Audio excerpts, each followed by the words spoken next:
दोस्तों, राधे राधे। कैसे हैं आप सभी? आशा करती हूँ आप लोग ठीक होंगे, खुश होंगे, स्वस्थ होंगे। वीरवार का दिन है और सुबह की मेरी क्लीनिंग रह गई थी। बाकी सारा काम हो गया था, नाश्ता वगैरह हो गया था, बच्चे स्कूल चले गए थे और पूजा पाठ वगैरह सब हो गया था। तो यहाँ पे बस मेरी क्लीनिंग रह गई थी, तो मैंने कहा चलिए ये करते हैं। पहले तो ऐसा होता था कि मैं पहले क्लीनिंग करती थी, उसके बाद पूजा पाठ नहाना धोना करती थी। लेकिन फिर मैंने बाद में अपने रूटीन में थोड़ा सा चेंज किया, तो अब पहले से कुछ चीज़ें बेहतर लग रही है मुझे। क्योंकि पहले क्या था कि मुझे ये था कि नहीं, पहले घर साफ सुथरा होना चाहिए, मतलब साफ सफाई हो जाए, उसके बाद मैं नहाना धोना करूँगी। लेकिन अब मैंने थोड़ी सी अपनी चेंज की है रूटीन। तो यहाँ पे सारा कुछ हो गया था और उसके बाद बस मैं अपना अ, सफाई में लग गई थी। और खाने का भी मैं सोच रही थी, मैंने कहा चलो साथ के साथ ही जल्दी खाना बना लूँगी, क्योंकि अभी तो वैसे काम पड़ा था। देखने में ये 10 मिनट में लगता है कि 10 मिनट होगी, लेकिन सही में बताऊँ तो काफ़ी टाइम लग जाता है। और अभी मेरा घर ना पूरा फैला पड़ा। अभी जब मैं ये वीडियो कर रही हूँ ना, उस टाइम पे भी मुझे खुद ही नहीं समझ में आ रहा कि मैं कहाँ से शुरू करूँ, काम क्या करूँ क्या नहीं। घर पूरा भर रहा, ना तो मुझे रखने की जगह मिल रही सामान को, ना ही सेट हो पा रहा। तो मैं कुछ तबीयत भी अभी इतनी काम नहीं कर पा रही हूँ। तो खैर यहाँ पे मैंने अपना काम वाम निपटा के फिर जैसे सारे कपड़े वगैरह इकट्ठे हो गए थे ना, उसके बाद फिर मैंने लगाई थी मशीन। तो मैंने कहा लग जाएगी मशीन, अपने कपड़े धुलते रहेंगे। तो यहाँ पे मैं चाय बना रही थी, पीयू के डैडी आए थे तो वो कहने लगे कि चाय बना ले। तो फिर मैं उनके लिए चाय बनाने लगी थी। मैं पहले इससे काम कर रही थी, अपना वीडियो वगैरह एडिटिंग कर रही थी सारा कुछ, उसके बाद मैं फिर और कामों पे लगी थी। तो साथ के साथ ही बस यहाँ पे मैंने खाना बनने के लिए रख दिया। खाने में बना रही थी मैं पीयू के डैडी की फेवरेट अरहर दाल। सबको एक दाल पसंद होती है, सबका अपना अपना टेस्ट होता है, तो इनको पसंद आती है अरहर की दाल। तो यहाँ पे मैंने वही रख दी है कुकर में उबलने के लिए। और मुझे साथ में बनाने हैं जीरे वाले चावल, यानी कि जीरा राइस। तो वो भी मैं बनाऊंगी, लेकिन वो बनाऊंगी मैं राइस कुकर में। आप सभी को ही पता है मेरे पास राइस कुकर है। तो यहाँ पे दाल उबलने के लिए मैंने रख दी है। चाय पियेंगे और चाय पीने के बाद बस फिर मैं बनाऊंगी चावल वगैरह राइस कुकर। सबसे पहले हम बात कर लेते हैं इसके मॉडल की। तो अगारो का इलेक्ट्रिक राइस कुकर है, ये मॉडल है इसका रीगल में। जो इसका ये कोड है 1 मीटर के लंबा, ये कोड आपको इसके साथ मिल जाता है। फुली इलेक्ट्रिकल ये कुकर है। साथ में यहाँ पे दो आपको एक स्पैचुला और एक सूप लेडल मिल जाता है। ये दोनों के दोनों भी। चलिए इसको ओपन करते हैं। सबसे पहले बाहर देखिए, इसमें आपको जो इसके फंक्शंस वगैरह है वो आपको बाहर मिल जाएंगे। और ये जो ऊपर स्विच है, इसको प्रेस करने के बाद ही आप इसको ओपन कर पाएंगे। इसके साथ ही हमें यहाँ पर एक मिल जाता है ये स्टीम बास्केट, आप इसको बोल सकते हैं। मतलब आपको कुछ स्टीम करना है, या कई बार हम जो चावल भी बनाते हैं स्टीम करके, वो भी इसमें आप बना सकते हैं। स्टीम में आप कई चीजें कर सकते हैं। इसके साथ ही हमें यहाँ पर 3 लीटर कैपेसिटी के साथ मिलता है एक सेरेमिक बाउल। ये सेरेमिक बाउल है, तो इसीलिए सिर्फ ये इस कुकर में ही यूज होगा। आप इसे गैस या माइक्रोवेव में यूज ना करें। इसमें आपको मिलता है एक डिटेचेबल कंडेंसेशन कलेक्टर। तो जी चावल मैंने भिगो दिए थे और ये डाल दिया इसमें सेरेमिक बाउल। इसमें डाल देंगे थोड़ा सा घी गर्म होने के लिए रख दिया मैंने जरा सा। और जब वो गर्म हो जाएगा उसमें मैं डाल दूंगी थोड़ा सा जीरा चटकने के बाद इसमें मैं चावल डाल दूंगी। और फिर जितना मतलब मेजर के अकॉर्डिंग पानी डाल देंगे। तो सही में बताऊं, जब से मैंने ये लिया है तो चावल वगैरह या कुछ ऐसा बनाना है तो मेरा काम काफ़ी ईजी हो गया है। इसको बनने के लिए रख दो, बाकी अपने काम करते रहो, चेक नहीं करना, कुछ नहीं करना। और चावल बहुत अच्छे बन के तैयार होते हैं। पुलाव बना लो, चावल बना लो, मैगी नूडल्स वगैरह कुछ भी बना लो, दाल भी अच्छी तरह इसमें उबल जाती है। तो ये देखिए चावल हमारे बन गए हैं बहुत अच्छे से। अगर आपको भी ये कुकर चाहिए तो इसका लिंक मैं डिस्क्रिप्शन में डाल दूंगी, आप वहाँ से जाके परचेज कर सकते हैं। तो खैर यहाँ पे दाल भी उबल गई थी मेरी, चावल भी बन गए। अब मैं दाल में लगा रही हूँ तड़का मैं लगाऊंगी कढ़ाई में। तो तेल चढ़ा दिया है मैंने, प्याज वगैरह चॉप कर ली है और चॉप करने के बाद उसमें फटाफट से लगाऊंगी तड़का। और दाल का तड़का मैं कढ़ाई में ही लगाती हूँ। वैसे तो सभी को ही पता, मैं ज़्यादातर चीज़ें कढ़ाई में ही बनाती हूँ। तो तड़का मैं दाल में लगाऊंगी इसमें। और इसमें अपनी जो कसूरी मेथी है और करी पत्ता है, करी पत्ता हम घूमने गए थे वहां से लेके आए थे, मैं स्पेशल लेके आई थी सब्जी वगैरह में डालने के लिए। और बस उसके बाद अपना जो छौंक वगैरह लगाना वो मैं लगा दूंगी टमाटर वगैरह डाल के।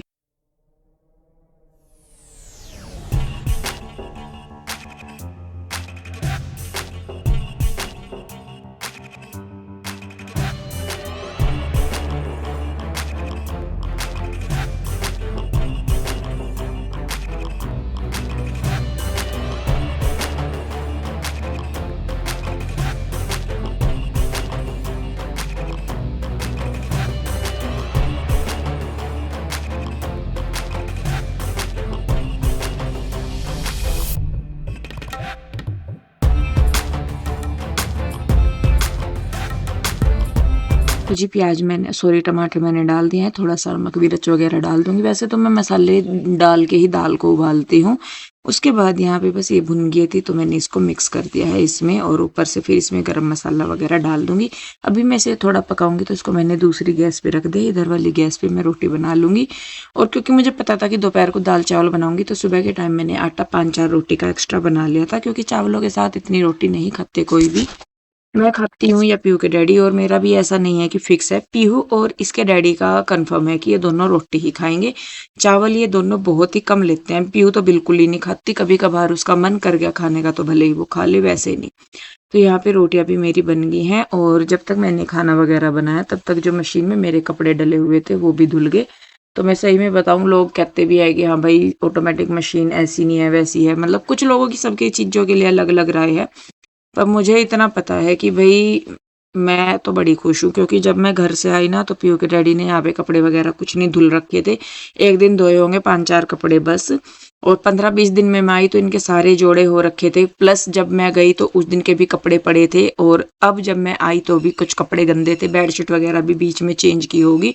तो कुल मिला के बात यह है कि मैं जब से आई हूँ मैं हर रोज मशीन लगा रही हूँ, कपड़े वगैरह भी मशीन वगैरह लगा के कपड़े धुल रही हूँ जो भी धुलने के हैं। और बस अभी धुल रहे कपड़े मेरे, रखे नहीं गए। अभी बस मेरा हो रहा कि पहले धुल जाए, क्योंकि एक तो तबीयत नहीं ठीक है, तो जितना हो पाता है उतना मैं कर लेती हूँ। ज्यादा मैं बर्डन ना अपने ऊपर डालती, ना मैं काम काबिल इतना करती कि नहीं भाई होना चाहिए। कुछ चीजों को लेके होती है टेंशन, लेकिन फिर भी उसमें ये नहीं है कि नहीं भाई टेंशन हो रही तो मैं फटाफट करने लग जाऊं। जब मुझे लगता है कि हाँ भाई मैं कर पाती हूँ तो मैं करती हूँ। अभी कपड़े धुल के बहुत है तो कपड़े धुल ही रहे, उसके बाद प्रेस के देखूंगी इनमें से कि प्रेस के कपड़े भेजने कितनों पे मैं खुद कर सकती हूँ, कितने पे क्या कर सकती हूँ, उसके बाद जाके कहीं फिर मेरा काम होगा। और फिलहाल तो मुझे पुराने कपड़े बहुत सारे निकालने हैं जो बेड में कई सालों से रखे हैं। मेरी साड़ियाँ भी कुछ ऐसी हैं जिनको मैं यूज ही नहीं करती, ना पहनती ना कुछ। तो मैं इनको भी बोल रही थी पीयू के डैडी को, मैंने कहा क्या करूँ इनका, क्योंकि उठाती हूँ रख देती हूँ, ना तो पहननी जा रही ना कुछ हो रहा। तो फिर ये भी कहने लगे कि दे ही दे किसी को, क्योंकि जो सामान बेड में रखने का वो बेड से बाहर रखा है और बेड पहले ही भरा पड़ा है सारी चीजों में। अब चीजें लेनी भी जरूरी होती है, ऐसा भी नहीं है कि पुरानी चीजों से सारी उम्र काम चल जाता है, नई भी लेनी जरूरी पड़ती है। तो बस मैं थोड़ा सा शरीर को थोड़ा सा सहारा सा मिले, थोड़ी तबीयत ठीक सी हो तो फिर जाके काम पे लगूंगी मैं। तो खैर यहाँ पे देखिए बच्चे आ गए थे, बच्चों ने फिर खाना वाना खाया, उसके बाद हमने रेस्ट किया और ये हो गया था शाम का टाइम। शाम को मैं बना रही थी अपनी चाय। तो बच्चों को ना जैसा मौसम सा बदल रहा है तो खांसी जुकाम से की हो रही है, तो वो कहने लगे कि मम्मा हमारे लिए भी चाय बनाना।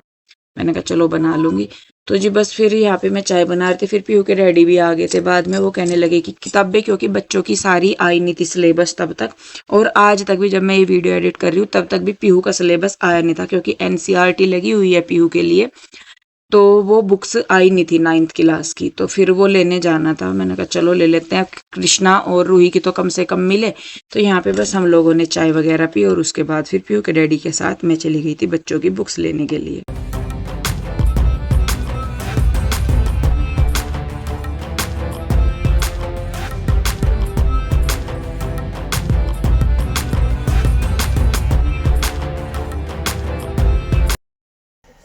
तो फ्रेंड्स एक बार फिर से आप सभी को राधे राधे। और शाम का टाइम हो चुका है, बज चुके हैं जी 6:15, और अभी मैं आया हूँ क्योंकि तैयारी चल रही है बच्चों के अपने सामान की, तो धीरे धीरे करके इनका सामान लिया जा रहा है। आज किसकी किताबें आनी है? मेरी और कृष्णा की। आज आनी है कृष्णा की भी। तेरा क्या है भाई? तेरी कौन सी? एनसीईआरटी थी ना मेरी। अच्छा वो लेके आनी, सीधी होकर बैठा कर दे, कभी से कमर निकलने लगी। ऐसे बैठते हैं, फायदा क्या पीछे लगा के बैठते हैं? मैं वेट कर रही थी ना तो एकदम से हो गई। अच्छा ठीक है। तो जी आज इसकी एक इसकी छुई मुई की, अरे बैग में तो आना है, एक उसका बैग भी आना तेरा। डैडी मेरा भी तो मेरी साइकिल के टायर में हवा भी भरवानी है, लेके चले। सारा काम छोड़ दूं, तेरी साइकिल के टायर में हवा भरवा दूं पहले। कुछ नहीं होता उसे। नहीं टायर में हवा नहीं है, वो पंचर हो रखा है उसमें।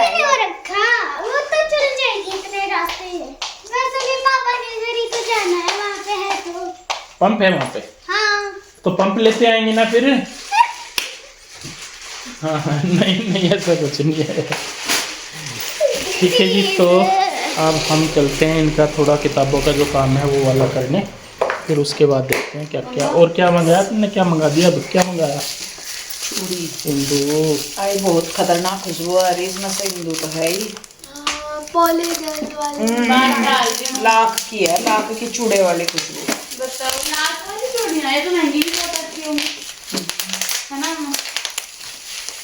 ये पहले साइज छोटा रह गया था, ये तो एक्सचेंज करा मतलब, ये भाभी ने मंगवा के दिया था, पर ये फिर छोटा रह गया, तो ये एक्सचेंज हुआ। क्यों खोल रहे बेटे, बाद में आके दिखाऊंगी। ऐसा है, बहुत खतरनाक आ रही खुशबू, बहुत ही ज्यादा तकड़े वाली। चल चल चले। चल। चलो।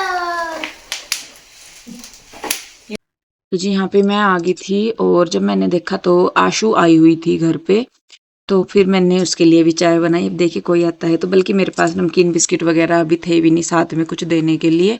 तो मैं बताऊं, अभी जैसा हम बुक लेने गए, बच्चों के बैग वगैरह लेने के लिए गए, तो सही में बुक ही पीहू, रूही और कृष्णा तीनों की अब तक मतलब पीहू की किताबें आई नहीं। 7,000 रुपए एक बार हम लोग दे के आए हैं इनकी किताबों के, और उससे अगली बार थे कितने 8,000 कुछ।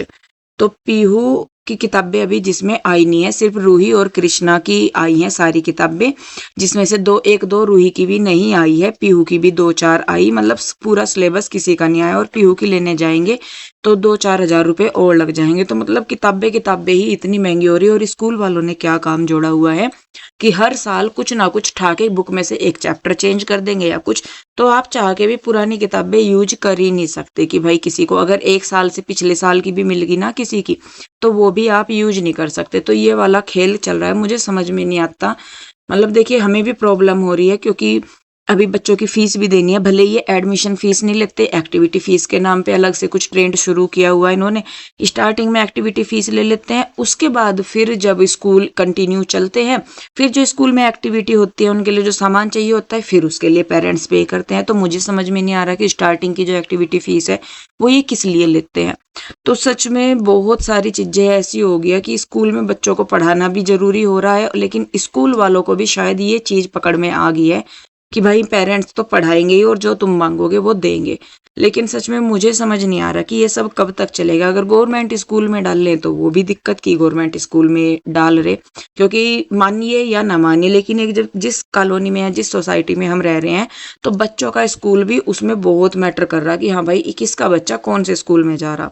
हम खुद उसी सोसाइटी में रहते हैं कि भाई अगर हमारा बच्चा किसी वैसे स्कूल में जा रहा ना, तो मतलब वो अच्छा नहीं है। और मैं सही में बताऊं, पीहू हर को हमने जिस स्कूल से निकाला था वो हरियाणा बोर्ड का स्कूल था, और उसमें पढ़ाई बहुत अच्छी है। सिर्फ प्रॉब्लम क्या है कि हरियाणा बोर्ड था, और अब जिसमें जाते हैं कि सीबीएसई बोर्ड है, सिर्फ बोर्ड के चक्कर में ही हमें अपने बच्चे वहां से निकालने पड़े। तो मतलब हालांकि मैं भी इक्वली हूँ उसमें कि भाई मैं अपने आप को अलग रख रही कि नहीं भाई हमारी गलती नहीं है, इक्वल गलती है, लेकिन फिर भी कहीं ना कहीं मुझे ऐसा लगता है कि भाई सोचना चाहिए, क्योंकि जो हाल चल रहा है, हर साल ट्रांसपोर्ट फीस बढ़ाना, हर साल किताबें चेंज करना, हर साल कुछ नया ऐड कर देना, तो पेरेंट्स पे ही बर्डन पड़ता है। हर एक पेरेंट्स वैसी कंडीशन के होते ही नहीं कि सबके सब पे कर दें। पर शायद स्कूल वालों को इन सब चीजों से कोई मतलब नहीं, क्योंकि पहले ऐसा होता था कि पढ़ाई एक अलग लेवल में होती थी। आजकल स्कूल तो बिजनेस के ही सेंटर बन गए, मैं तो सही में बताऊं। खैर जी क्या करें, जैसे करते हैं सब मेन बात यह है कि सब लोगों को इस चीज का पता है, लेकिन कोई भी इस चीज के बारे में जाके अगर कहे ना कि चलो भाई सब चलते हैं, तो कोई भी जाना चाहता ही नहीं है, कोई भी बात नहीं करना चाहता, और अकेले इंसान की आवाज कहीं से कहीं तक भी जा नहीं सकती है। तो खैर चलिए जी, मुझे अपनी राय जरूर दीजिए कि क्या करना चाहिए क्या नहीं करना चाहिए। वीडियो रोकूंगी यहीं पे, कैसी लगी कमेंट करके बताइए, अच्छी लगती है तो लाइक करें, शेयर करें, सब्सक्राइब नहीं किया है तो कर ले। मिलेंगे जल्दी, तब तक के लिए राधे राधे, बाय बाय।